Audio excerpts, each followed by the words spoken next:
Hiwa ko ng bawang. Ayan, kumulo na siya. At kukunin ko na, hahanguin na natin ang crab para hindi masyadong lutong-luto kasi hindi masarap yung lutong-luto.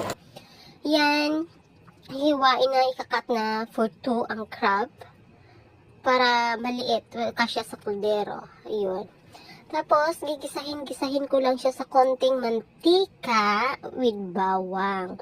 Tapos, mag-a-add ako ng butter. Yan yung butter na, ano ba yan? Hindi siya salted butter. Yan, okay na siya, nakalalat. Nilagay ko na yung sauce kanina. Hindi siya sauce, pala tubig. Tapos, crush ko na yan siya. Hindi ko na kailangan gumamit ng kajon o bibili ako ng kajon sauce. Sarili kong sikap ang sarili kong timpla yan.